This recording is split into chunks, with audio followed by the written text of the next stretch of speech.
일단 신축을 보시는 게 좋습니다. 무조건. 아마 이재명 정부 들어서는 계속 그 신축 공급은 없어질 거예요. 신축 아파트에 대한 수요는 많기 때문에 그 지역에 이제 구축에 사시는 분들도 신축 쪽으로 많이 옮겨 오시려고 하거든요. 그래서 일단 신축 쪽을 보시고, 저는 미국 IU라는 데서 재직하고 있고요. 지금은 이제 우대빵 부동산이라는 브랜드인데요. 에스테이트 클라우드라고 우리나라에서 제일 큰 중개 플랫폼을 설립해서 지금까지 운영하고 있습니다. 심영석입니다. 반갑습니다. 10.15 부동산 대책 발표 후 약 2달이 지났습니다. 교수님은 10.15 부동산 대책을 어떻게 바라보고 계시나요? 사실은 집값도 떨어뜨리지 못하고 오히려 이제 집을 사시는 분들한테 굉장한 불편을 끼쳐드리는 대책이 아닌가 그렇게 생각하는데요.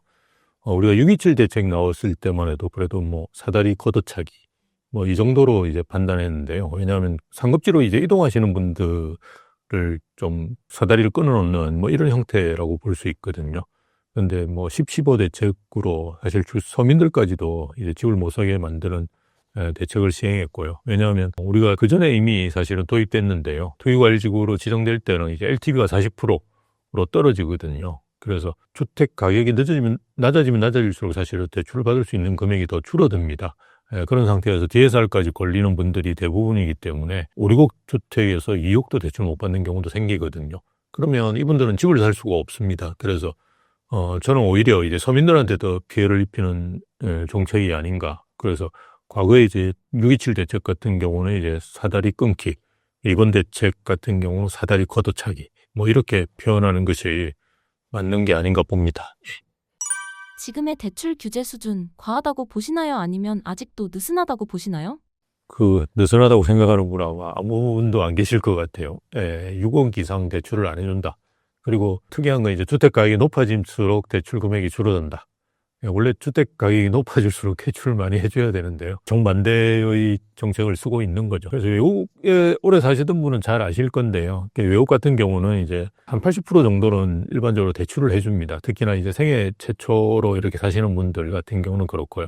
근데 우리도 사실은 생애 최초 같은 경우는 한 80% 이렇게 정부에서 지원해서 하고 있는데요. 그런 이제 정책 대출마저도 사실 줄였거든요. 그래서 저는 이제 기존에 이제 대출을 줄인 것도 문제지만 더 큰 문제는 이제 전세 대출을 시작했고요. 전세 대출을 이제 DSR에 넣는 거를 시작했죠. 그걸 이제 규제로 이제 편입시킨다는 말인데요. 1주택자에 대해서 했는데요. 앞으로 이제 더 계속적으로 추가적으로 넣겠죠. 그리고 이제 중도금 대출 같은 경우도 지금 LTV 40%에 걸리기 때문에 사실은 들어간다고 볼 수 있고요. 말씀드렸던 이제 정책 대출. 사실 서민이라든지 생애 최초로 집을 마련하는 분들에 대한 대책인데요. 이런 대책들까지 이제는 DSR에 포함할 가능성이 커졌다. 그래서 정책대출이나 정책금융 같은 경우는 우리가 주거복지 차원에서 고민해야 되는데 그거마저도 사실은 20%씩 줄인다는 거는 좀 문제가 많은 대책이 아닌가 그렇게 보여집니다. 이번 부동산 대책의 핵심은 토어제 토지거래허가 구역 지정일 텐데 특별히 우려가 되는 부분이 있으신가요? 이제 신규 입주 물량은 사실은 거의 정해졌습니다. 그래서 3년에서 5년 사이에 추가적으로 나올 건 거의 없거든요. 왜냐하면 우리는 이제 아파트가 선호하는 주택 유형이고, 아파트를 80% 이상 공급하는 나라이기 때문에, 그래서 26년, 27년, 28년 동안에는 만세대 내외의 이제 아파트 입주가 서울 같은 경우는 되거든요. 그래서 신규 입주 물량은 이제 정해졌다 보시는 게 맞고요. 문제가 이제 기존 주택 매물이 그나마 좀 나와야지 거래가 이제 되면서 가격들이 어느 정도 조정을 받을 수도 있는데요. 지금 문제가 이제 토호제 같은 경우는 이제 기존 주택 매물을 못 나오게 만드는 대책이라고 보시면 되는데요. 이건 이제 실거주 요건을 강화한 거잖아요. 그래서 기존에도 우리가 분양가 상한제일 경우에는 들어가서 입주해서 살아야 될 기간이 뭐 짧게는 1년, 길게는 한 3년씩 이렇게 정해졌었어요. 그러니까 투기과열지구 아니더라도. 근데 토호제 같은 경우는 이제 악법인 이유가 계약을 하면 바로 들어가야 됩니다. 물론 바로는 아니고 4개월 내에 입주해야 되기 때문에 사실은 이제 계약을 하면 뭐 바로 들어간다고 보시는 게 맞겠죠. 기존 주택을 처분한다든지 아니면 뭐 임대를 준다든지 이런 시간적 여유만 준 거고요. 그래서 바로 입주를 해야 되는데 그러면 이제 새낀 매물들은 이제 팔 수가 없는 거죠. 그래서 서울 같은 경우도 올해 2월 달인가 92,000건 정도의 매매 매물이 가장 많았었어요. 그런데 이 매물이 이제 줄어서 6만 건 이하로 이제 떨어졌거든요. 5만 9천 건 이런 수준입니다, 현재. 그래서 신규 매물이 줄어드는 거는 뭐 지금 바꿀 수가 없는데 기존 주택 매물이라도 좀 늘리게 해서 거래를 활성화시켜서 뭐 가격을 안정화시키는 이런 정책으로 가야 되는데 지금 반대로 이제 매물을 줄여서 오히려 그 매물 주거선호지역 같은 경우는 그 줄어든 매물보다 훨씬 많은 사람들이 수요도 줄었지만 공급이 너무 많이 줄었기 때문에 가격이 더 오를 수밖에 없는 뭐 이런 그 정책을 만들어냈다는 게 문제고요. 또 하나는 이제 전월세 매물이 많이 줄어들게 되는 거죠. 저희가 이제 뒤에서도 좀 말씀드리겠지만 실입주를 계속 이제 요구하는. 근데 사실 토지뿐만은 아니고요. 지금 대출을 받으면 일단 6개월 내에 입주해야 된다 이런 규제도 있거든요. 그래서 이런 실거주를 강제하는 규제 같은 경우는 시중에 이제 전월세 매물 그리고 기존 주택의 매물들을 줄일 수 있기 때문에 상당히 문제가 있다고 볼 수 있죠. 예. 장기적으로 봤을 때 한국 부동산 문제의 핵심은 공급 부족인가요? 아니면 정책 일관성 부족인가요? 정책의 일관성이 없으니까 공급이 지금 안 되고 있겠죠. 예, 그래서 제일 문제는 아마 5년 단임제인 것 같습니다.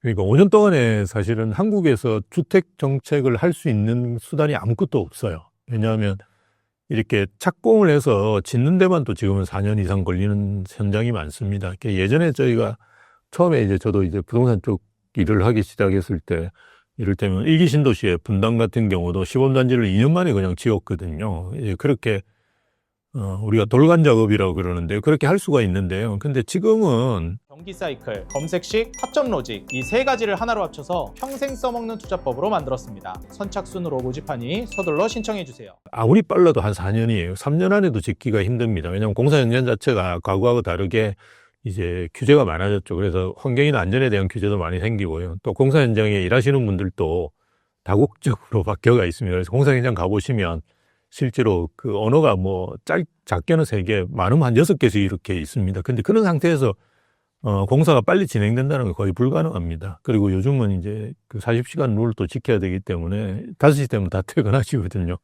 그러니까 이렇게 해서 공사가 빨리 진행될 가능성은 없습니다. 그래서 그런 걸 고려해 본다 그러면 사실 5년 단임제 내에서 그죠. 할 수 있는 게 아무것도 없거든요. 그런데 5년 단임제 내에서 본인 시기에 막 공급을 하려고 하다 보니까 할 수 없는데 오히려 이제 잘못하는 정책만 내다가 이제 끝나거든요. 제대로 된 정책도 못하고. 그래서 저는 주택 공급할 수 있는 기반을 만드는 그것만 좀 하면 좋겠는데 아마 이재명 정부도 그냥 또 열심히 또 하다가 뒷 정부에서 아무것도 못하게 또 만들어 놓고 그렇게 갈 가능성이 있지 않을까. 그래서 오히려 뭐 지금 단계에서 뭔가 주택 가격을 잡거나 아니면 공급을 만들어내려고 하기보다는 공급을 만들 수 있는 기반을 좀 만드는 역할을 하는 게 가장 좋지 않을까 싶습니다. 예.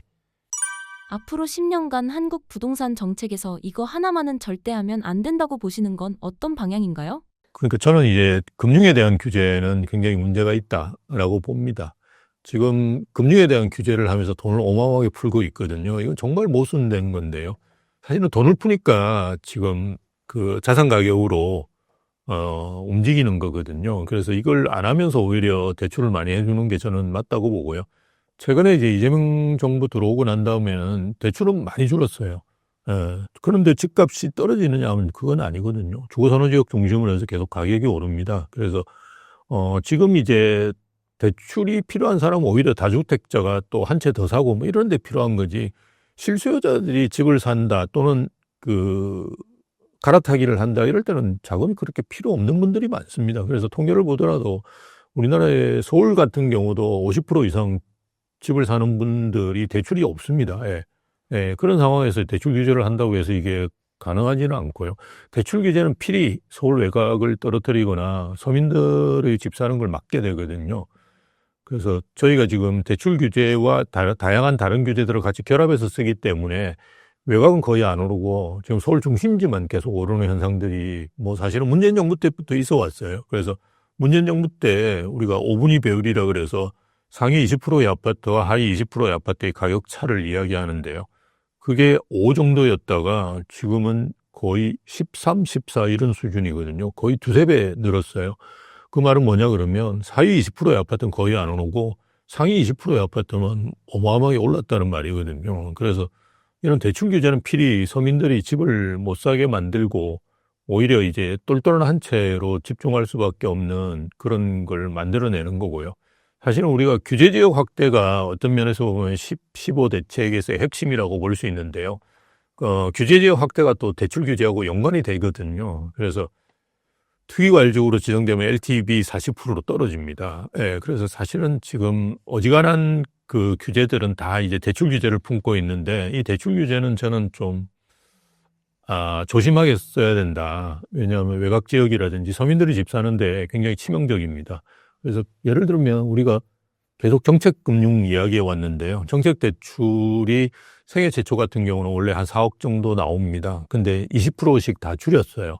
그래서 지금 3억 2천밖에 대출이 안 나옵니다. 그것도 뭐 사실은 많이 나오면 이제 3억 2천 나오겠죠. 제한 조건 같은 것들이 꽤 있는 걸로 알고 있습니다. 근데 이분들은 이제 8천만 원이 없으면 집을 못 사시거든요. 그래서 근데 뭐 마포나 성동에 집을 사시는 분들 같은 경우 8천만 원 없어도 집을 못 사지는 않습니다. 뭐 어떻게든 구해오거나 이렇게 하거든요.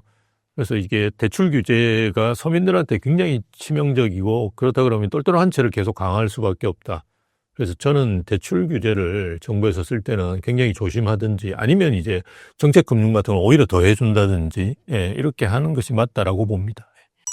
혼란스러운 부동산 시장, 앞으로 어떻게 대처해야 할까요?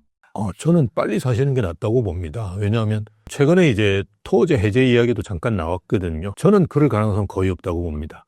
토호제 같은 규제는 투기관리지구는 좀 괜찮은데요. 토호제는 규제하기는 되게 쉬워요. 토호제는 특별한 기준이 없습니다. 지금 9월달 통계를 썼냐 안 썼냐 그래가지고 또 소송까지 들어가 있는 상태인데요. 토호제는 그냥 지정하면 되는 거예요. 그래서 지정하는 건 아주 쉬운데요. 해제는 아주 어렵습니다. 그래서 규제는 계속 강화될 가능성이 크다. 이렇게 보신다 그러면 지금 이제 6억 빌려주는데요. 앞으로 6억을 안 빌려줄 가능성도 큽니다. 그럼 뭐 어떻게 하셔야 되느냐. 그러니까 지금보다도 뭔가 상황이 나아질 거다. 그죠? 집값이 떨어지고 내가 집을 살 수 있는 여건이 더 좋아진다 그러면 조금 기다리시는 게 좋겠죠. 근데 집값은 떨어질 가능성은 거의 없고요. 뭐 떨어질 수 있는 요인이 사실은 거의 없습니다.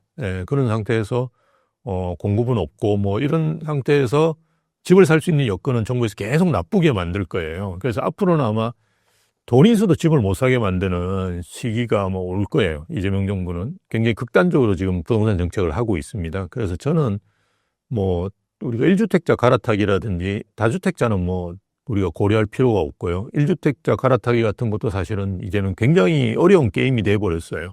그런 거를 고려하지 않고 그냥 무주택자가 집을 사시는 거는 규제는 없거든요. 물론 이제 대출이 줄어들었기 때문에 사실 수 있는 급지가 이제 낮아질 수는 있겠죠.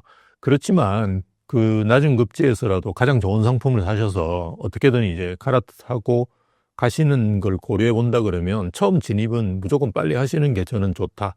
아니면 정말 집 사기 어렵게 하반기로 갈수록 될 거다.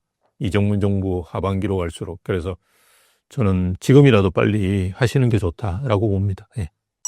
임대차법, 전세대출 6개월 내 실거주 의무, 각종 규제로 전세 선택지가 계속 줄고 있는데 현재 전세 시장의 흐름 어떻게 보시나요? 전세 시장 굉장히 심각합니다. 심각한데요. 왜냐하면 저희가 그 거래를 하는 회사이기 때문에 뭐 전세대 전세가 한 건 나와 있는 경우도 되게 많고요. 그래서 이 매물 확보가 중개사들 입장에서 굉장히 심각한 상황이에요. 일단 매물이 있어야지 거래가 되는데 그리고 전세는 거래가 되거든요. 그래서 빨리 매물을 확보하라고 회사에서도 계속 그런 이야기들을 많이 합니다. 그만큼 이제 매물이 없다. 왜냐하면 전세가 이제 월세로 많이 전환됐거든요. 그래서 과거에 이제 5억짜리 전세였다 그러면 지금 한 7, 8억씩 하거든요. 그런 상태인데 집주인분들도 이제 7, 8억을 전세를 받는 게 아니시고요. 5억에 이제 나머지 부분을 이제 월세로 돌리시는 거죠. 그래서 사실은 우리나라의 월세는 그 외국 개념으로 보면 순수 월세는 거의 없습니다. 그래서 대부분 뭐 몇 억에 몇 백만 원 이런 식이잖아요. 그런 식으로 이제 자꾸 이제 바뀌어가고 있는 거죠. 그래서 매물이 없다라는 게 지금 굉장히 심각한 상황이다라고 보시면 좋을 것 같고요. 전세 기존에 사시다가 그죠? 다시 옮기시면 사실은 하나가 남잖아요. 그래서 다시 이렇게 옮기고 아니면 집주인이 들어오더라도 그냥 집주인 중에 1주택자 같은 경우는 기존에 전세를 사셨겠죠. 그러다가 이렇게 들어오시면 되는데 문제가 이제 좋은 지역에 있는 전세는 없어지고 그 외곽의 전세가 남아돈다는 거죠. 예, 지금 우리가 집값이 오르는 걸 걱정하는 게 사실은 서울의 마포, 성동, 동작, 광진이라든지 그죠? 이런 한강벨트 아니면 이제 강남, 용산 이런 걸 걱정하는 거고요. 그다음에 경기도도 그죠? 우리가 과천하고 분당이 오르는 걸 걱정하는 거지 나머지 지역이 많이 오른다고 걱정하는 게 아니거든요. 근데 이런 지역에 이제 전세는 급격하게 사라지고요. 그다음 외곽 지역의 전세는 오히려 남을 수 있겠죠. 왜냐하면 그쪽에서 계시다가 야, 뭐 이제 실입주 해야 되는데 이래서 막 들어오시고 또는 팔아야 되면 지금 이제 전세 살고 계신 분이 계약갱신 청구권을 못 쓰게 만들거든요. 그러고 이제 내가 집주인이 실입주 하겠다고 이야기하면 나가셔야 돼요. 계약갱신 청구권을 갱신을 못 합니다. 그런 식으로 해서 들어오시겠죠. 와야지만 집을 팔 수 있으니까. 그러면서 그런 데들이 다들 좋은 데 있지 않겠습니까? 주거선호 지역에. 그러니까 집주인분들이 이렇게 들어오시더라도 남는 건 어디냐? 예, 외곽에 전세가 남겠죠. 그래서 정부에서 가끔씩 이제 국회에 나와서 답변할 때 보면 뭐 전세는 어차피 하나는 있어. 두 개 중에 뭐 옮기더라도 하나는 남으니까. 근데 그 남는 데가 어디인지를 우리가 좀 더 고민해야 되지 않을까. 그래서 지금 전세가 외곽 쪽에 남고 이제 월세화로 많이 가고 있다라는 게 이제 걱정이고요. 또 월세화로 가는 것 자체도 이게 전세도 매매가에 영향을 주는데요. 월세도 매매가에 영향을 줍니다, 당연히. 그래서 임대차 시장 자체가 전체적으로 다 매매가에 영향을 준다고 보시는 게 맞고요. 외국엔 전세가 없죠. 그런데도 외국도 가격이 많이 오르거든요. 그래서 왜 거기는 전세도 없는데도 그럼 오르느냐. 예, 정부에서는 사실은 월세로 가는 걸 조장하고 있잖아요. 독려하고 있고 전세는 규제하고 있고 이러다 보면 월세로 가겠죠. 월세로 가면 가격이 안 오른다고 판단하는 것 같아요. 그거는 정말 잘못된 생각이고요. 외국에 그럼 가격이 왜 오르느냐. 라고 생각해보면 당연히 나올 수 있는 이야기입니다. 그래서 지금 평균 월세가 2억에 146만 원입니다. 서울이. 이게 사실은 옛날 한 5년 전만 하더라도 이 정도 금액이면 강남 아니고는 이렇게 나오는 데가 거의 없었어요, 월세가. 근데 불과 이제 5년 사이에 우리가 강남이 뭐 몇백만 원 나오는데 당연하고요. 이렇게 그냥 평균이 그 정도 되어버렸어요. 강남은 아마 4억 보증금에 제가 알기로 한 300 가까이 월세가 지금 평균이 그렇게 되고 있습니다. 그러니까 이런 식으로 급격하게 이제 바뀌어가고 있는 상황, 월세가 오르는 상황, 이런 걸 고려해 본다 그러면 매매 가격을 자극할 가능성이 굉장히 크죠. 전세 사기 피해자에게 보증금 33%를 정부가 지원하는 법안이 실제로 가능한지와 도덕적 해이 문제는 없을까요? 전세 사기를 저희가 뭐 그냥 전세 사기보다는 전세 보증금 미반환이라고 제가 표현하는 게 좋을 것 같은데요. 초기 단계에서 지원하는 건 저는 뭐 괜찮다고 봅니다. 예, 정부에서. 근데 이미 저희가 그죠? 한 3년, 4년 이제 전세 문제가 발생한 지 오래됐어요. 지금 과연 이제 전세 관련돼서 보증금을 이제 못 돌려받고 있는 분은 그럼 본인들 책임은 없는지를 조심스럽지만 저는 좀 묻고 싶어요. 물론 이제 문제가 있다는 걸 알긴 압니다. 알긴 아는데 그리고 그런 일 당하신 분들한테는 저도 뭐 좀 안타깝다라는 생각을 하는데요. 전세 반환 보증이란 제도가 있습니다. 우리나라에는. 예, 보증금을 반환할 수 있도록 전세 반환 보증보험에 가입하실 수 있거든요. 그걸 정부에서도 굉장히 홍보를 많이 했고 이미 가입하신 분들이 많아요. 저도 이제 그 임대인이기 때문에 임차를 줘보면 그 반환 보증에 가입하셨다고 이렇게 날라옵니다. 임대인한테도. 예, 예전에는 이제 그 보증에 가입할 때는 임대인한테 허가를 받고 이제 가야 되는데 지금은 뭐 그런 것도 없죠. 그냥 바로 그냥 할 수 있습니다. 그런 상황에서 본인의 책임은 없는지 저는 좀 묻고 싶어요. 그래서 정부에서 왜 이걸 앞으로 이게 지금 지원하는 게 아니고 어떻게 보면 법안을 한다든지 하면 이제 내년이나 내후년에 지원하는 거겠죠. 그걸 왜 지금까지 지원해야 되는지, 그럼 언제까지 이걸 지원해야 될지. 그래서 저는 이제 예전에도 전세 얻으시는 분이 고민 많으실 때는 전세 반환 보증보험을 들어라. 근데 안 들어주는 조건에 있는 집들도 있습니다. 예, 그래서 허그 같은 데서 거부하는 데가 있거든요. 그럼 안 들어가면 되죠, 그죠? 예, 그런 식으로 본인이 리스크를 분담을 해야지. 이게 자본주의 사회라는 게 사적 계약이고 그에 따른 책임은 본인이 지는 거죠. 근데 한국은 보면 뭐 금융사고 나도 다 그냥 거의 보면 다 자기가 계약서 사인을 했어요. 그런데 뭐 난 뭐 깨알 같아 못 봤다는 그런 이야기를 함부로 하는 거는 정말 저는 경제적인 마인드가 없다고 보고요. 그래서 계속까지 언제까지 지원할지 정부에서, 그리고 우리 이거는 어차피 세금으로 지원하는 건데요. 왜 그렇게 하는지 다시 좀 고민하는 게 좋을 것 같습니다. 예. 대출 한도도 줄어든 지금 전세 월세 시장의 불안이 커지고 있습니다. 현재 전월세 시장 그리고 임대차 시장 구조에는 어떤 변화가 예상되나요? 예, 말씀드렸듯이 뭐 전세 월세화로 갈 수밖에 없겠죠. 예, 정부에서도 싫어하고 임차인도 전세 싫어하고 최근에 임대인도 전세를 싫어하십니다. 예, 그래서 싫어하는 게 아니라 이제 상당 부분을 이제 월세로 돌리고 뭐 받아봤자 뭐 할 수 있는 것도 없고 앞으로 뭐 3+3+3 한다는 소리 있고 또 전세금을 받으면 일정 부분을 또 예치해야 된다. 예, 그걸 이제 잘못 생각하시고 에스크로우라고 이야기하는데 정말 어쨌든 그런 이야기까지 나오는 상황이기 때문에요. 아마 전세 상승분은 대부분 다 월세로 돌리려고 하실 거예요. 왜냐하면 앞으로 이제 이재명 정부가 계속 보유세 같은 것도 올릴 가능성이 크니까요. 그걸 이제 마련하셔야 되죠. 그래서 전세는 뭐 어차피 월세화로 빠르게 가지 않을까라는 생각이고요. 말씀드렸듯이 전세에서 월세로 간다고 해서 가격이 낮아지는 건 아니고요. 가격이 뭐 오를 수 있는 여지도 굉장히 많다. 외국을 본다 그러면 그런 점들을 좀 염두에 두시는 게 좋을 것 같아요. 전세 규제와 임대사업자 의무 강화로 전세 대란을 키우고 있는 것 같은데 현 정책의 가장 큰 문제는 무엇이라고 보시나요? 현 정부에서 하는 건 이제 전세를 의도적으로 없애려고 하는 정책, 이런 건 저는 가만히 있더라도 상당한 시간을 거치면 전세는 이제 아주 작은 시장으로, 임대차 시장 중에 작은 시장으로 남을 거고요.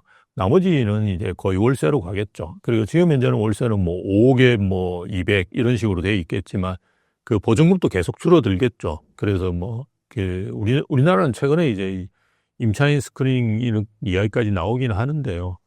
임대인은 뭐 다 까발리고 있는데 임차인은 사실은 지금 공개를 못 하거든요. 근데 그런 것도 서비스가 돼야지 앞으로 되겠죠. 그런 서비스들이 이제 갖춰지고 이러면 이제 보증금도 많이 줄어들고 오히려 그걸 전체를 월세로 돌리려고 하는 집주인들의 움직임 같은 것도 있겠죠. 근데 뭐 당분간은 어쨌든 전세 시장은 좀 살아남아 있겠죠. 근데 이제 과거에 전세 시장 잘못된 부분 같은 경우는 임대차법이 제일 큽니다. 임대차 3법이라고 알려져 있는데 그중에 뭐 신고나 등록제 같은 경우는 뭐 크게 문제는 없다고 보는데요. 지금 뭐 계약갱신 청구권이라는데 5% 상한율 이런 걸 정한 거는 좀 과하게 했다라는 생각이에요. 왜냐하면 지금은 이제 2+2거든요. 그래서 4년 단위로 이제 전세 매물이 나옵니다. 과거에는 2년 단위로 나왔거든요. 그래서 지금 전세가 시장에서 유통되는 양이 굉장히 적어요. 그런 상태에서 계속 뭐 입주 물량도 없어져 버리면 전세 가격은 오를 수밖에 없거든요. 전세 가격은 어차피 제일 큰 게 입주 물량의 변수입니다. 그래서 입주 물량도 줄인 상태에서 이제 그렇게 만들었다라는 게 문제고요. 최근에는 또 전세로 그냥 눌러 앉아 있는 분들이 많았었어요. 왜냐하면 19년에서 21년까지 가격이 많이 올랐거든요. 그때는 이제 수도권의 거래량 자체가 한 180만 채 정도 됐었어요. 근데 22년부터 24년, 이 기간 동안은 한 90만 채로 팍 줄어듭니다. 그럼 샀던 분들은 이제 반으로 줄었으니까 나머지 90만 채는 뭐냐 그러면, 사야 될 분들이 안 사고 전세로 눌러 앉아 있는 거거든요. 그래서 대기 수요나 관망 수요들이 다 전세나 월세 같은 임차 시장에 지금 남아 있는 거죠. 거기다가 이제 전세 사기 문제를 너무 이제 심각하게 정부에서도 부각시킨 것 같아요. 물론 뭐 정치적으로 이용할 수는 있겠지만 너무 부각시키다 보니까 연립이나 다세대 그리고 오피스텔의 전세가 없어져 버렸어요. 아예 시장이 없습니다. 저희한테 와서 연립 뭐 전세 찾는다 이런 분은 없어요. 그건 전세 사기의 온상이라고 생각하기 때문에 다 월세로 돌아갔습니다. 그래서 아파트로만 지금 전세가 몰리고 있거든요. 그런 상황들이 계속 겹쳐지면서 지금 문제가 더 커지고 있다라고 볼 수 있습니다. 그래서 정부에서 이런 임대차 입법 같은 경우도 뭐 이걸 시장에 어떤 영향이 미칠지 이런 거를 당시에 이제 야당인 국민의힘에서 어마어마하게 반대를 하고 이야기를 많이 했었습니다. 그래서 그런 거를 좀 듣고 사실은 좀 조정하고 이렇게 했어야 되는데 그냥 뭐 덜컥 그냥 해서 지금 같은 사태를 만든 거거든요. 그래서 정책을 쓸 때는 특히나 국민의 실생활하고 직접적인 관련이 있는 정책을 쓸 때는 굉장히 조심하는 게 좋고 정말 도입하더라도 아주 서서히 도입하는 게 저는 필요하다고 봅니다. 2026년 앞으로 전월세 시장은 어떻게 흘러갈까요? 예, 지금 아마 전세 살고 계신 분은 짐을 챙겨서 다른 데로 가셔야 된다라고 생각할 가능성이 클 거예요. 아마 4년 이제 계약갱신청구를 썼다 그러면 작게는 20, 30%, 많게는 한 5, 60% 지금 올랐거든요. 특히나 이제 아마 그 전에 계약갱신청권 쓰시기 전에 역전세가 났기 때문에 굉장히 저렴한 가격에 들어오셨을 거예요. 그래서 본인들은 굉장히 좋다고 생각하셨을 건데 2021년, 22년부터 지금까지 이렇게 4년 동안 집값 오른 거 생각해 보시고 이러면 정말 잘못하셨다고 지금 생각하실 거예요. 예, 근데 어쨌든 뭐 저는 지금이라도 별로 늦지 않다고 생각하고요. 그래서 집을 사시면 제일 좋은데 아마 또 뭐 그렇게 생각 안 하시는 분이 계실 수 있고요. 그렇다 그러면 아마 외곽으로 몰려갈 수밖에 없을 거예요. 그래서 경기도라든지 이런 쪽으로 이제 가셔야 되는데 내년에 이제 굉장히 전세 문제가 심각하다. 서울은 이미 뭐 전세 문제가 심각하다는 게 올해 계속 논의가 됐었고요. 내년에 이제 경기도랑 인천의 전세 문제가 굉장히 부각될 거예요. 그래서 벌써 이제 경기도 같은 경우 최근에 이제 10월 15일 대책 나오고 난 다음에 가장 많이 전세 매물이 줄어든 데가 안양 동안구인데요. 여기가 학군지가 평촌이라서 학군이 아주 좋습니다. 그래서 전세 사시는 분들이 굉장히 선호하는 지역이고 또 거기가 좀 낡은 아파트가 많죠. 그러다 보니까 전세가율이 낮거든요. 그래서 많이 선호하십니다. 거기가 불과 이제 한두 달 사이에 40% 전세가 날라갔어요. 그만큼 이제 서울에서 밀려가지고 가시는 분이 많습니다. 그 다음에 이제 제가 알고 있게 용인 수지구 뭐 이런 데들, 뭐 이런 데들이 또 많이 줄어들고 있는데 거기도 마찬가지로 학군이 좀 좋은 데고요. 그 다음 일산 동안구 같은 경우도 매매 가격은 많이 안 오르는데 전세 가격은 지금 오르면서 매물이 거의 없어져 버리고 있어요. 거기도 이제 백마역이라든지 이런 쪽으로 학군이 괜찮습니다. 그래서 그런 지역 중심으로 해서 지금 매물들이 급격하게 사라지는데요. 그 이유는 서울에서 밀려가지고 지금 경기도 쪽으로 가고 있는 분들도 꽤 있다. 물론 이제 경기도의 외곽 같은 경우는 좀 다르게 볼 수 있는데요. 핵심 이제 학군지 같은 경우는 지금 빠르게 되고 있다. 그래서 저는 뭐 제일 좋은 거는 물론 학군을 제외하신다고 하면 공공지원 민간 임대 아파트들이 꽤 있습니다.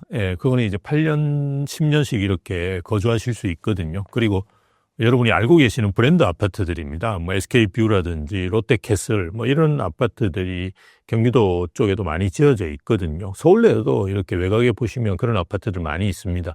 그래서 그런 데 계시면 그나마 좀 안정적으로 전세를 꾸준히 사실 수는 있거든요. 대신에 이제 자산 축적은 안 된다. 그렇게 그냥 판단을 하시고 나는 자산 축적을 안 하겠다라고 생각하시면 그런 데 가서 사시는 것도 저는 뭐 괜찮지 않을까. 그렇게 봅니다. 수도권으로 인구가 몰리는 구조 속에서도 교수님께서 보시기에 앞으로 가격이 버티기 힘든 아파트들이 나타날 가능성은 어디에서 가장 먼저 보일까요? 서울하고 접하지 않은 경기도 지역들은 되게 위험하다라고 보시는 게 좋고요. 그나마 이제 서울하고 접하지 않더라도 교통 호재나 이제 일자리가 늘어나는 지역들도 있거든요. 그런 지역은 저는 좀 상당 부분 버틸 수 있다 이렇게 봅니다.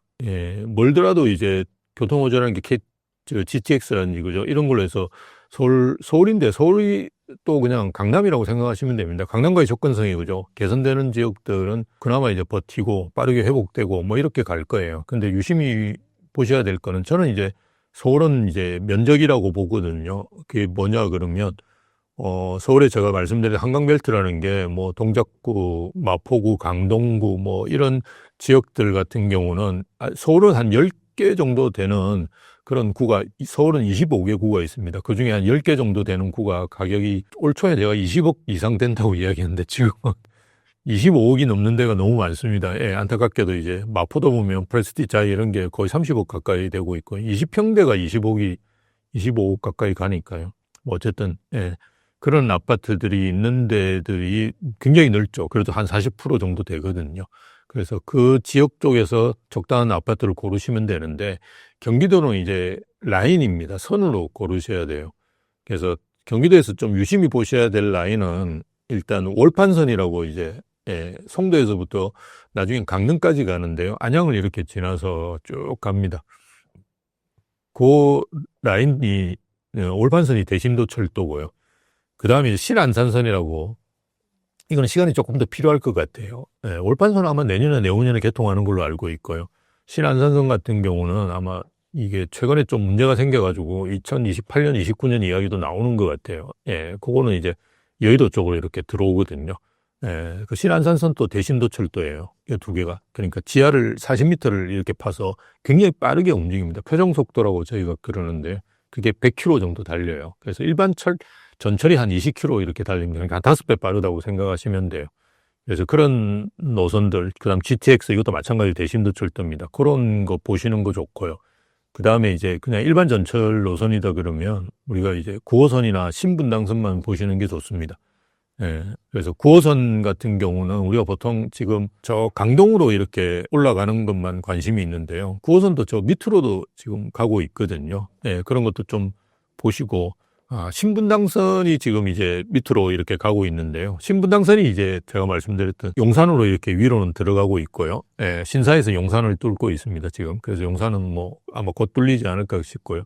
밑으로 이제 화서나 호매실 쪽으로 이렇게 뚫고 있거든요. 그래서 그런 쪽도 저는 뭐 자금 여력이 좀 안 되시는 분들한테 선택하기 굉장히 좋은 조건이 된다. 그래서 하여튼 그런 라인들만 좀 유심히 보시고, 9호선 같은 경우는 이제 위로 이렇게 해서 강동에서 이제 하남으로 넘어갑니다. 그래서 그런 쪽 라인들도 보시면서 미리 선점해 두시는 것도 저는 괜찮은 것 같고요. 그래서 대신에 이제 역 주변에서 너무 멀어지는 거는 별로 좋지 않습니다. 이게 역까지 오는데 뭐 20분, 30분 걸린다 이러면 그런 거는 역세권이 아니거든요. 이게 경기도는 맞습니다. 서울은 사실은 역이 아닌 데가 찾아오기 힘들거든요. 대부분 이제 그러면 10분 정도는 도도를 하는데 경기도는 안 그런 지역들이 많습니다. 그래서 여기서 너무 좀 가까운 데를 사시는 게 좋고요. 그러면 이제 서울하고 접근성이 굉장히 개선되니까요. 이제 그런 데들을 고르시면 저는 좋지 않을까 싶습니다. 예. 서울 진입이 어려운 사람들에게 1억, 2억 투자금으로 들어갈 수 있는 수도권 지역 중 향후 가치가 폭발적으로 오를 가능성이 높은 곳은 어디입니까? 아까 제가 말씀드렸던 그런 라인 중심에서 좀 보시면 좋고요. 1, 2억 가지고 투자하실 때는 정말 만만치는 않으실 것 같아요. 만만치는 않으실 것 같지만 그렇다고 이제 1, 2억도 적은 돈은 아닙니다. 그래서 포기하지 마시고 저는 찾아보시는 게 좋은데요. 일단 신축을 보시는 게 좋습니다. 무조건. 예. 그래서 아마 이재명 정부 들어서는 계속 그 신축 공급은 없어질 거예요. 그래서 신축 아파트에 대한 수요는 많기 때문에 그 지역에 이제 구축에 사시는 분들도 신축 쪽으로 많이 옮겨오시려고 하거든요. 그래서 일단 신축 쪽을 보시고 새로 입주하는 아파트 중심으로 해서 그죠? 이렇게 보시는 것이 가장 좋고요. 그러니까 새로 입주하는 아파트가 아니고 지금 분양하는 아파트 같은 경우는 분양 가격이 굉장히 높아요. 이제는. 예, 그래서 기존에 이제 그런 공사비 상승의 이슈가 없는 그런 아파트들은 지금 입주를 하고 있는 아파트는 대부분 그래요. 그래서 그런 아파트는 가격도 저렴한데 서울은 이제 입주해도 가격이 많이 오르거든요. 근데 경기도 같은 경우는 그렇지 않은 경우가 많으니까요. 저는 뭐 이것저것 고민하지 마시고 그 지역에서 가장 신축에 들어가시면 나중에 뭐 상당히 혜택이 있지 않을까. 그래서 1, 2억 있다고 하시더라도 그냥 포기하지 마시고 그렇게 선택하시는 것도 괜찮고요. 아니면 이제 서울 내에서 사신다라고 한다 그러면 아마 아파트를 사시기는 힘드실 거예요. 그래서 아파트 대체품을 사셔야 되는데 재개발하고 있는 재개발 이슈가 있는 빌라 연립 다세대죠. 그런 상품을 고르시는 게 좋은데요. 1, 2억이면 아주 극초기 단계의 그런 걸 고르셔야 될 거예요. 그래서 근데 뭐 젊은 분들 같은 경우는 이게 나중에 오르면 많이 오릅니다. 아파트로 바뀌면 많이 오르죠. 근데 안 바뀔 가능성도 있고요.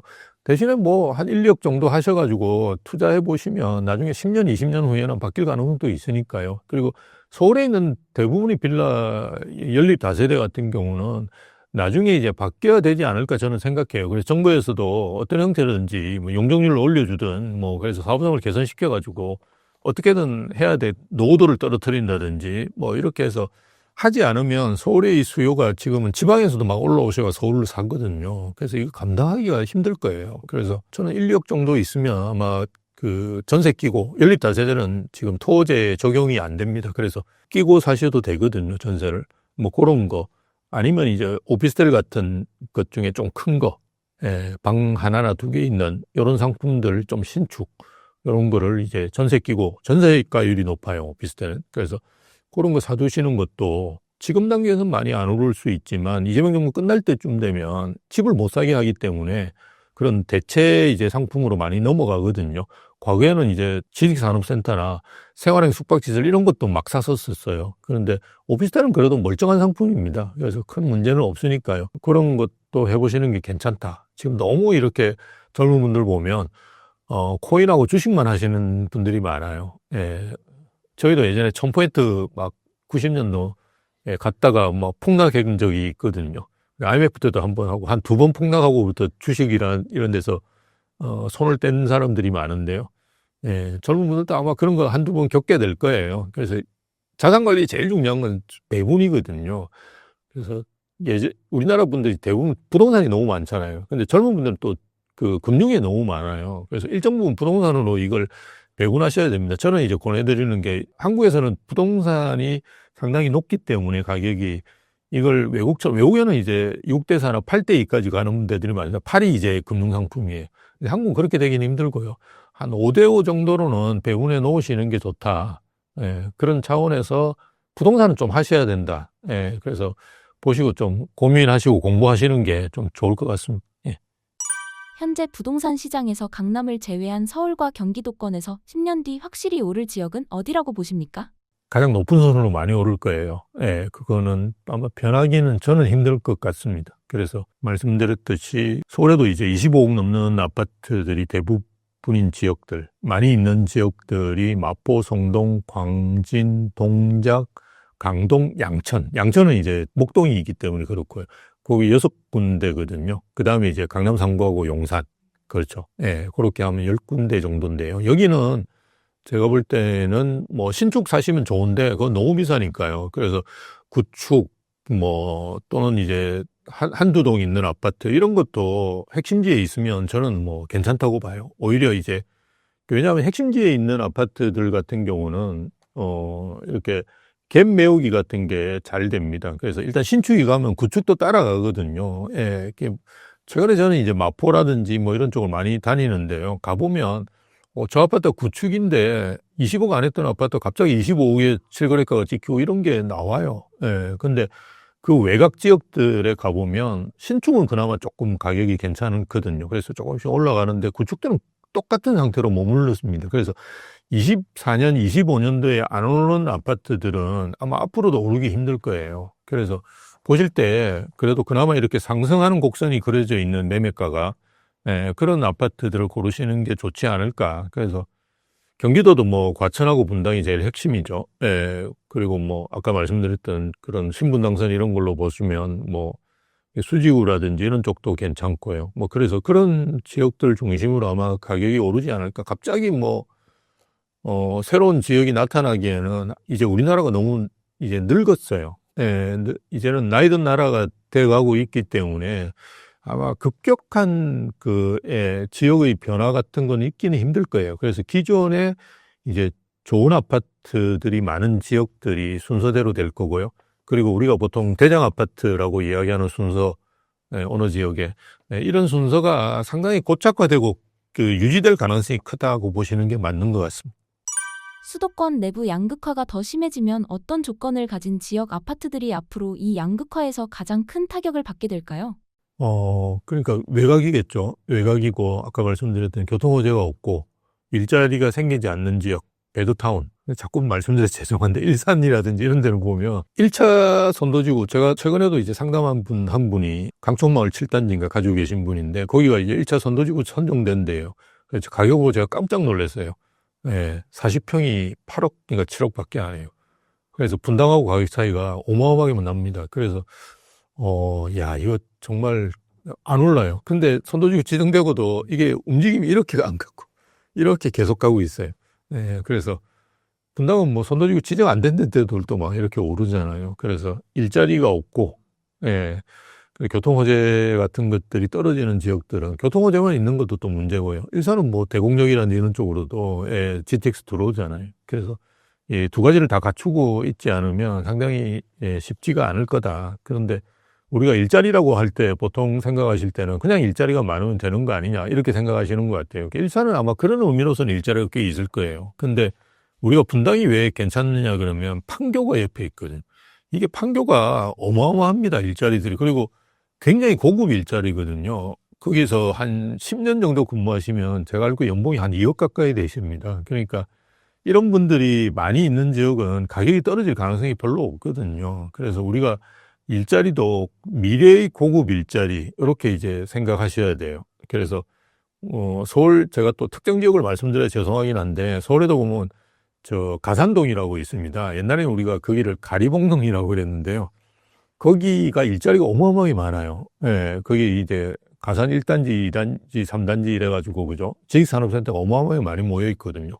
아마 뭐 출퇴근 시간대 보면 전철이 어마어마하게 막힙니다. 그런데도 불구하고 거기를 이제 우리가 직주근접이라고 이야기는 잘 안 하거든요. 일자리가 있다라고 이야기도 안 하고. 그래서 미래의 고급 일자리, 그리고 대기업이 있고요. 계속 개발 호재가 있으면서 아주 이제 클러스터화된 일자리, 뭐 바이오, 그죠? 예, 이런 식으로 되어 있는 지역들을 잘 찾으시면 저는 뭐 좋을 거라고 보고요. 그렇지 않는 지역들은 예, 갈수록 이제 어려워질 가능성이 크다라고 봅니다. 예. 정부가 어마어마하게 돈을 풀고 있는 현 상황이 계속된다는 전제에서 2026년 부동산 가격은 어떤 지역 상품부터 먼저 움직일 거라고 보십니까? 송파구 유심히 보시면 좋을 것 같습니다. 송파구가 다시 오를 수밖에 없는 이유, 그리고 빠르게 움직이는, 지금 또 상승률이 서울에서는 제일 높아요. 예, 그렇게 되는 이유가 일단 강남의 개발 중심축이 최근에 이제 삼성동 쪽에 몰리고 있어요. 삼성동 바로 옆에가 잠실입니다. 잘 아시다시피. 그래서 최근에 이제 개발축이 동쪽으로 많이 이동해 가고 있는 거죠. 예전에 우리가 송파구다 그러면 강남 상구라고 처음에 불리기 시작할 때 조금 머쓱했었어요. 송파구에 계신 분들도. 근데 이제는 송파구를 강남이라고 이야기 안 하는 분은 거의 안 계시고요. 그만큼 이제 개발의 핵심축이 이제 동쪽으로 많이 가고 있다. 예, 그렇게 보시는 게 맞고요. 그리고 최근에는 이제 대단지가 굉장히 인기 있습니다. 근데 우리가 엘리트라고 이제 표현하는 엘스, 리센트, 트리지움 이런 아파트들이 5,000세대, 6,000세대씩 되거든요. 예, 그러다 보니까 이제 이제 주변이 상권도 발달돼 있고, 안에 초, 중, 고등학교가 다 있어요. 학군 안에. 그러니까, 이건 뭐, 애 키우기 너무 좋다. 이렇게 보시면 되는데요. 근데 이제 문제가 이제 이런 아파트들이 이제 2007년, 8년 이렇게 입주한 아파트들입니다. 이제 20년이 되어 가거든요. 근데 다행스럽게도 올해 드디어 이제 말하고 내년 초에 입주하는 아파트가 생겼어요. 잠실 내면 하이파크하고 잠실 르엘입니다. 이 아파트가 지금, 일단은 잠실 내면 하이파크가 41억 5천까지 거래가 됐고요. 잠실 르엘이 40억까지 거래가 됐어요. 그래서 30억대 초반에 머물고 있는 엘리트라는 아파트하고 이제 완전히 가격대가 달라지고 있어요. 근데 제가 알고 있기로, 잠실 르엘이 48억까지 거래된 걸로 알고 있습니다. 금방 말씀드렸던 40억은 저층이에요. 근데 이제 48억까지 제가 거래된 걸로 알고 있어요. 제가 말씀드리는 건 30평형대입니다. 그러니까 전용 84 제곱미터. 그래서 내년에 이제 유심히 보셔야 될 지역이 저는 이제 잠실이라고 보고요. 지금 뭐 잠실의 대장 아파트는 잠실 주공 5단지인데요. 이미 만약 50억 가까이 30평형대가 간다. 그러면 잠실 주공 5단지는 이제 2억을 넘을, 그러니까 나중에 입주를 하게 되면 그죠? 새 아파트로 바뀌면 2억이 넘어갈 가능성이 커지는 거죠. 왜냐하면 지금 잠실 주공 5단지보다도 일단 입지라든지 여러 가지 상품성이 떨어진다고 사람들이 생각하는, 제가 뭐 잠실 르헬이나 잠실 내면 하이파크가 나쁘다는 건 아니고 원체 대장 아파트가 거기에는 압도적입니다. 잠실 주공 5단지가. 그래서 그렇지 않은 아파트도 지금 신축이기 때문에 그죠? 예, 파크리오가 지금 30억 정도 합니다. 30평, 34평형이. 예, 그런데 지금 가격 차이가 48억에 만약 거래됐다는 게 확인된다 그러면 한 20억 차이가 납니다, 지금. 그래서 제가 자꾸 신축 아파트 말씀을 드리는 거예요. 없으니까 이제 앞으로 3년이 아닙니다. 제가 생각할 땐 거의 한 10년 동안 없을 거예요. 서울은 이제 공부할 수 있는 방법이 없으니까. 우리가 뭐 경기도가 뭐 오른다고 해서 걱정하는 게 아니잖아요. 그래서 서울에 이제 잠실 같은 핵심 지역에 만약 내년에, 저는 이제 뭐 내년 초에 48억이 아니라고 하더라도 48억은 이제 고층인 거죠. 그래서 조망도 나오고 한간 조망도 나온답니다. 그래서 그런 아파트가 이제 만약 50억 가까이 거래가 된다. 내년에는 아마 50억 정도 거래가 될 거예요. 그러면 잠실 자체가 이제 판이 달라지는 거죠. 완전히 50억. 근데 이게 어느 정도 가격대냐 그러면 대치동보다 높아요, 가격이. 예. 대치동보다 높습니다. 레미안 대치팰리스 이런 아파트가 대치동에는 신축이고 그나마 대장 아파트인데요. 이 아파트가 그럼 낮아지는 거예요. 50억이 안 되거든요, 지금. 예, 그런 상태라 그러면 대치동에서 볼 때는 좀 이상하겠죠. 잠실하고 예전에 가격차가 어마어마하게 났는데 지금 대치동이 왜 이렇게 됐지? 이런 생각을 할 거예요. 그럼 다시 이제 강남 반포도 마찬가지고 잠실이 2억가? 그럼 내가 2억 하는 거는 좀 문제가 있다고 생각하겠죠. 그럼 이제 전체가 다 판이 달라지는 겁니다. 강남에. 예, 그러면서 이제 27년도 되면 DH 클래스터라고 하는 이제 5002세대인데요. 반포 주공 1단지 1, 2, 4주구입니다. 그 강에 딱 붙어 있어요. 5002세대가 입주합니다. 그게 이제 앞으로는 대장이 될 건데요. 그게 이제 3억 가까이 가겠죠. 뭐 이런 식으로 가격대가 재편이 됩니다. 그래서 지금 내년도에는 일단 잠실을 유심히 보시는 게 저는 굉장히 여러분 투자하시는데 도움이 된다. 내가 어디를 투자하든 간에 잠실 가격이 원래 있던 수준, 그죠? 그게 맞춰가지고 다른 데들이 재편이 될 거예요. 그래서 난 뭐 송파 쪽에 뭐 재건축 아파트를 생각했는데, 이거 뭐 많이 오를까? 이렇게 생각하다가 만약에 이제 잠실 레일이 50억 거래가 된다 그러면, 이거, 그죠? 키 맞추기를 하면 어마어마하게 따라갈 거거든요. 다른 지역들이. 예, 그래서 송파구뿐만이 아니라 이거는 강남구, 서초구도 다 마찬가지 논리입니다. 그래서 그렇게 보시는 게 좋고, 왜냐하면 또 잠실을 보셔야 되는 이유가 지금 엘리트하고 마포 성동은 거의 가격이 붙어버렸어요. 예, 엘리트도 지금 보면 뭐 30억 초반대에 거래되거든요. 근데 성동은 이미 30억 넘는 아파트가 생겼고, 예, 전용 84 기준으로. 그리고 마포도 이제 거의 턱 밑까지 가 있고요. 예, 이런 상태이기 때문에 송파구 입장에서 보더라도 지금은 뭔가 마포나 성동보다는 우리가 상급지 아니야, 이런 생각을 집주인분들이 하고 있으실 거예요. 그런 상태에서 옆에 신축들이 그렇게 들어오면서 이제 가격을 완전히 다른 형태로 만들어내기 때문에 내년에 뭐 송파를 꼭 투자하시지 않더라도, 집을 마련하시지 않더라도 송파의 가격대가 어떤 방식으로 움직이는지를 보시는 거는 여러분이 사시는 아파트가 앞으로 어느 정도 수준까지 갈지를 확인하는 데 도움이 되실 거니까요. 아주 유심히 보시면 좋을 것 같습니다. 2026년에 정부가 추가로 꺼낼 수 있는 새로운 부동산 정책 규제 카드는 무엇이고, 실제로 집값을 눌러둘 수 있는 여력은 어느 정도인가요? 예, 뭐 일단 집값 잡는 건 불가능할 겁니다. 예, 그 뭐 대통령도 나오셔가지고 너무 어렵다 이런 이야기. 처음에는 뭐 잘한다, 뭐 아주 뭐 나 할 수 있다 이런 이야기. 그거 뭐 예전에 노무현 정부나 문재인 정부 때 똑같았었어요.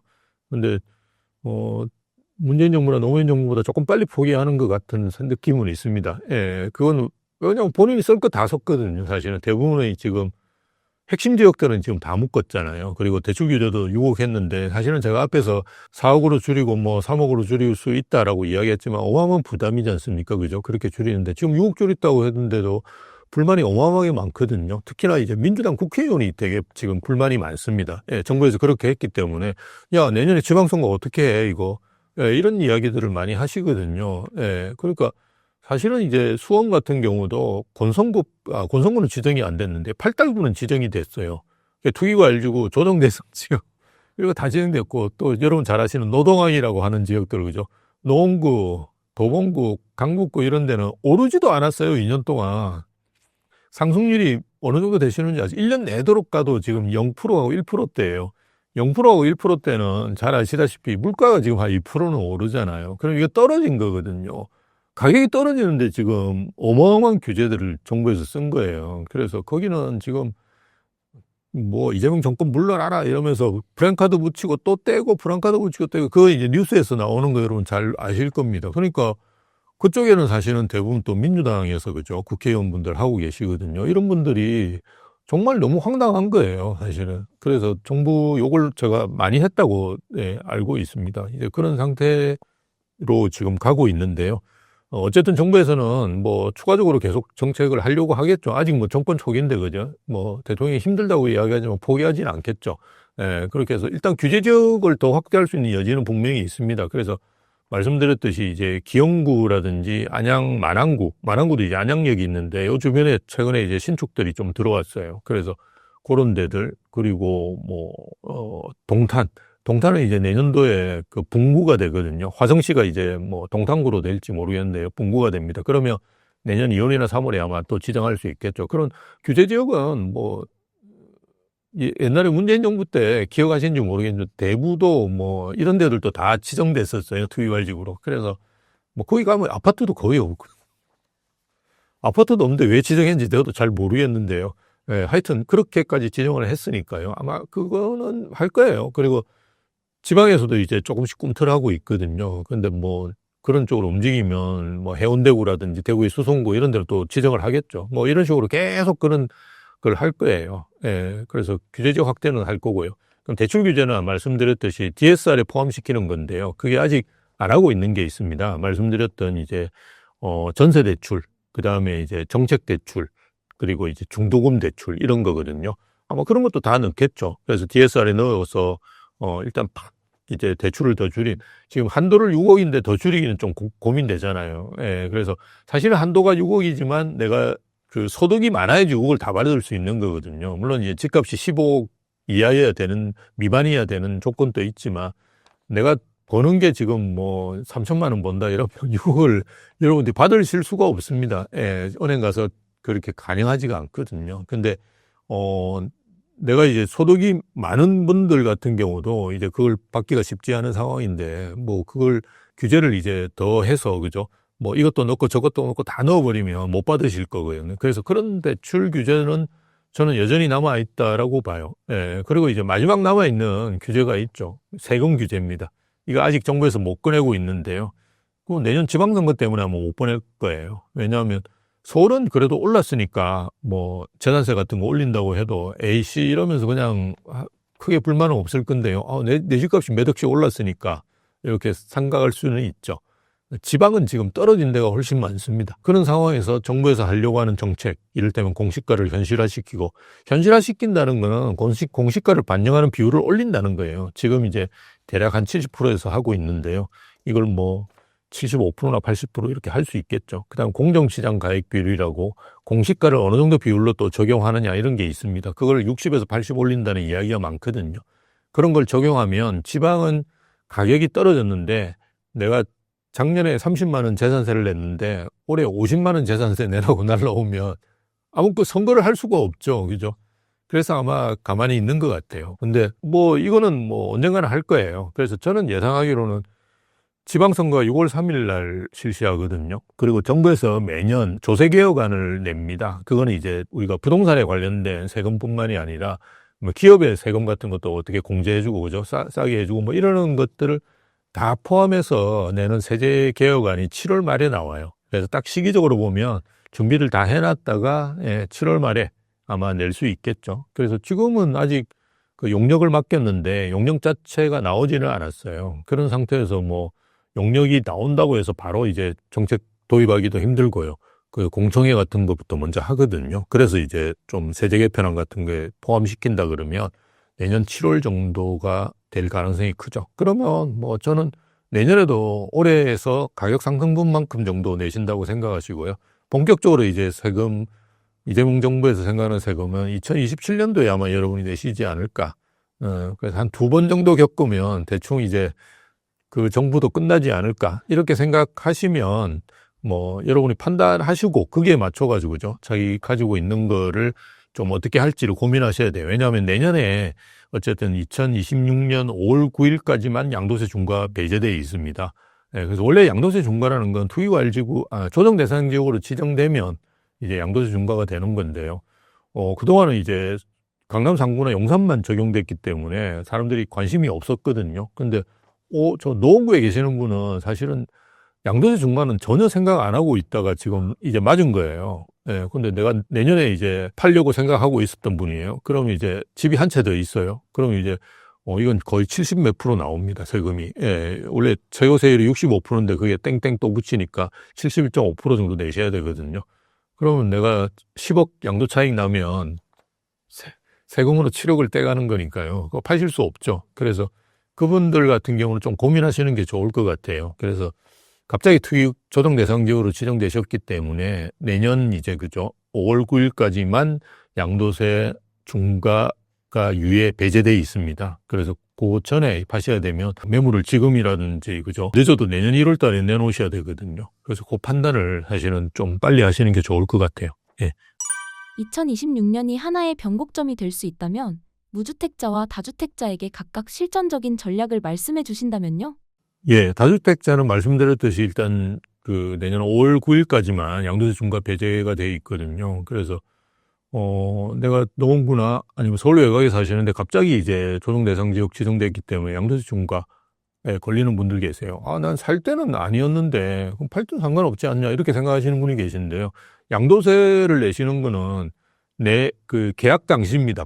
파는 당시. 그렇기 때문에 아마 내년에 다 서울에 계시면 다 적용되실 거예요. 그래서 내가 이제 어느 건 들고 가야 되는지 어떤 건 이제 처분해야 되는지 이런 걸 이제 하시는 것이 좋겠죠.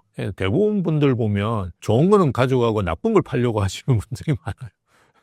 근데 문제가 뭐냐면 나쁜 건 잘 안 팔리는 거죠. 그래서 본인이 좀 그런 것도 다 고려하셔가지고 어떤 면에서는 뭐 좋은 걸 팔고 뭐 정리하셔가지고 더 좋은 걸 사실 수도 있으니까요. 뭐 그런 걸 좀 생각하시는 게 저는 다주택자들이 내년에 꼭 하셔야 될 일 같고요.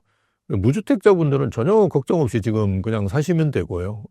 그래서 내년 초에 금방 말씀드린 다주택자 물건 중에 뭐 강남 상구나 아니면 용산구에서는 좋은 매물이 나오기는 쉽지는 않을 거예요. 왜냐하면 거기는 계속 그냥 규제를 받아왔기 때문에 내가 팔면 다주택자 중과된다라고 생각하기 때문에 그 전에 이미 다 정리를 할 분들은 정리를 했을 거고요. 다주택자 양도세 중과 배제 5월 9일까지 되어 있는 기간 안에 뭐 어떻게 하려고 생각은 안 하실 거예요. 그래서 좋은 매물이 나오기는 쉽지 않은데 근데 그쪽에도 보면 갑자기 뭐 상속 문제가 발생했거나 그죠? 이혼을 했다거나 이러면 또 나올 수도 있으니까요. 뭐 그런 거 노려보셔도 좋은데 어쨌든 그 지역을 제외하면 저는 이제 매물 같은 게 나올 가능성이 있다. 왜냐하면 갑자기 다 지정됐거든요. 그래서 본인이 원하는 지역에 좋은 매물 같은 게 내년 초에는 나올 가능성이 있으니까 다주택 매물 그런 걸 잘 보시고 유의하셔야 될 점이 내년에 양도세 중과가 뭐 배제가 1년 더 연장될 수는 있는데요. 대부분은 그렇게 생각은 안 합니다. 저도 이제 그렇게 될 가능성은 별로 없다. 이게 내년 초에 이제 그런 발표가 없으면 아마 되기 힘들 거예요. 이게 법이란 게 시행령 같은 거 다 개정을 해야 되거든요. 그래서 그게 아니라 그러면 뭐 그냥 그 본인 판단하에 무주택자분들은 이제 가장 좋은 매물들을 자기 자금 계획상 가장 좋은 매물들을 사시는 것이 저는 좋다라고 보고요. 1주택자분들이 지금 어마어마하게 힘든 시기예요. 왜냐하면 본인 걸 팔고 절로 넘어가셔야 되거든요.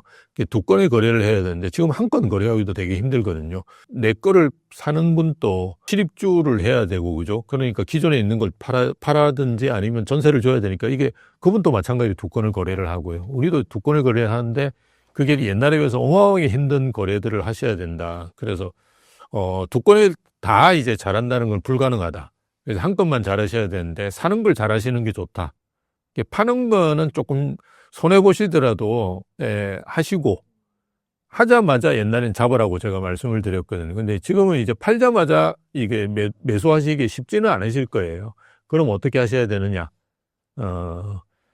단기 임대에 사시는 한이 있더라도 본인이 무조건 사셔야 돼요. 팔면 무조건 사셔야 돼요. 1주택자분들은. 왜냐 그러면 계속 가격이 오를 거니까 팔고 난 다음에 이게 뭔가 여건이 안 맞아가지고 이렇게 안 사신 분들이 나중에 보면 이렇게 예정 가격을 알기 때문에 이렇게 추격 매수를 잘 못 하세요. 그래서 예전에 10억짜리였는데 갑자기 어느 순간에 12억, 13억 하고 있고요.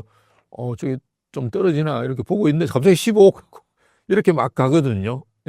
대부분 이제 옮기는 지역은 주거선호 지역이죠. 자기가 있는 데보다는 훨씬 좋은 데를 가려고 하시잖아요. 그런 상황에서 가격이 하고 오르면 못 사세요. 그러면 이제 벼락거지 되는 거예요. 그냥 현금만 들고 있으시면서 지금은 현금 가지고 있는 게 그렇게 좋은 건 아닙니다. 그건 누구나 그렇게 이야기하는 겁니다. 코인을 하시든 뭐 주식을 하시든 금을 사놓으시든 뭔가는 지금 해야 되는 시기에 현금 들고 있는데 겨우 2% 은행 이자 주는데요.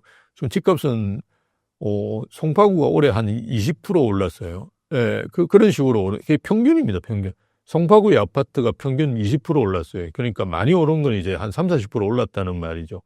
그런 상황인데 내가 2% 금리 주는 거를 바라고 있으면 안 되거든요. 그래서 무조건 현금은 가지고 계시면 안 됩니다. 그래서 한 두세 달 정말 내가 그냥 단기 임대 상품들도 최근에 많이 나와 있거든요. 그런데 거주하시고 내 그 짐은 창고에 맡기는 한이 있더라도 기다렸다가 좋은 매물 나오면 잡으셔가지고 정말 저는 들어가셔야 된다고 봐요. 조금 가격이 올랐더라도 그렇게 하셔야 되지.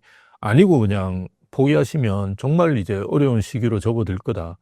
저도 이제 그런 말씀을 상담하면서 드리면서 야, 집을 사는데 왜 이렇게까지 해야 되는지를 저도 잘 모르겠습니다. 예, 정부가 왜 이렇게 하는지를.